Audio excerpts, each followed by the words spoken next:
Hi, and welcome to the Online Marketing for Schools podcast. My name is Michael Leenbroggen, and in this episode, I want to talk to you about the 3 critical elements that you should be thinking about whenever putting together a marketing campaign. These are things that I've used in the internet marketing world and things that are very effective. Some of them I have talked about before in previous episodes, and these 3 things are number 1, labels, number 2, events, and number 3, funnels. Now, I have talked about funnels before in other episodes. I've also talked about events as well. But labels is something that I haven't talked about before, and this really is a crucial aspect to anything you're putting together as far as a marketing campaign. And the reason I use labels or recommend using labels is because it actually puts a name to an idea or a thing or an event, and from there you translate it into an event and a funnel from there.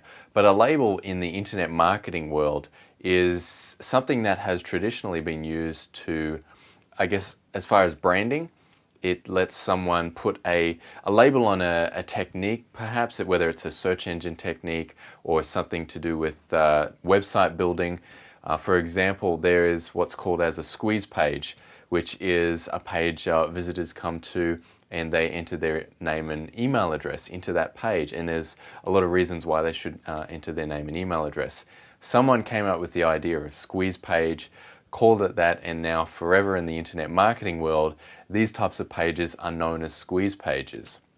So that's just an example. Other people use this to put their name on particular techniques to get their name out there, and again used for branding.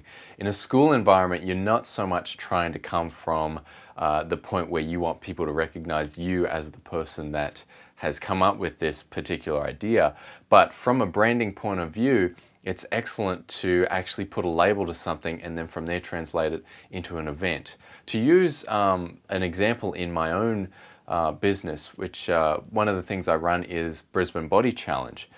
You may have heard of this. It's a 12-week program where we do a number of diet and fitness exercises to actually lose weight. And I've called it Brisbane Body Challenge for a particular reason. It's not just another, diet and fitness thing that Mike has come up with and where, there's a couple of people doing it. It's got a specific name, and that name is keyword targeted. I tend to do that with a lot of things that I do. But it means when my friends are telling other people about this diet and fitness program, they say, hey, are you joining Brisbane Body Challenge? And if someone has never heard of it, they'll go, well, what's Brisbane Body Challenge? And then my friend gets to tell them exactly what it is. But they've put a label on it from the beginning. So from then and thereon, it's known as Brisbane Body Challenge. So it has a viral effect too, because people will use that name and spread it around. So it will always come back to one originating source. They'll search in Google for Brisbane Body Challenge, on Facebook for Brisbane Body Challenge, and they'll find my page. So that's one aspect of branding there. I've also used it inside the challenge where I've labeled the initial get-together called the Final Feast. And this is basically where everybody comes together. We have what I've called the Final Feast, which is the final meal before we actually start the challenge. And this is obviously something that just rolls off the tongue. It's got that label to it, and people recognize it as a thing that actually for them to come to. So I've turned it into an event. So from there, people can RSVP. They turn up to the Final Feast, and then we kick off the event. So it gives me another way to use branding. I've also noticed Glenda has used this on her events website as well. She's got a post titled Girls Great Gig. So this is something that the women that are coming to this event can spread that name around, and that name will get exposure. So from then on, she can use that name again, and it becomes almost like a product name, so that you can use it over and over again. So then taking this label idea, turning it into an event, just like I did with Final Feast and with the events websites that I've been setting up for a number of schools, it means that now you've got a label, you've got an event, you've got a way for people to RSVP, click on and come to that event. Well, they're more likely to come to that event if you've got that RSVP option and they've had this build-up of this label over a period of time. From there, you turn that into a funnel. So typically, well, the events websites that I have set up, they have a funnel to them.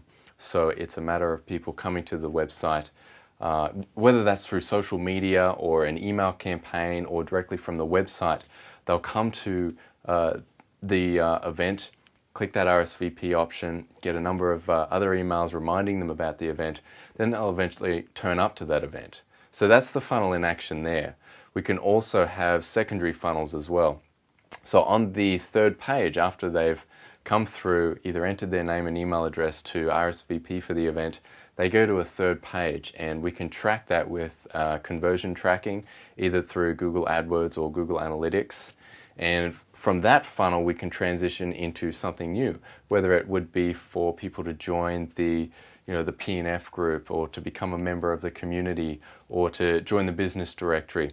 There's a number of other funnels that we can then transition to and keep the marketing stream rolling, I guess. So there's the ideas for this week as far as a marketing campaign. Use labels, events, and funnels when you're putting together a marketing campaign, and that will get you greater conversions and greater results for your overall marketing.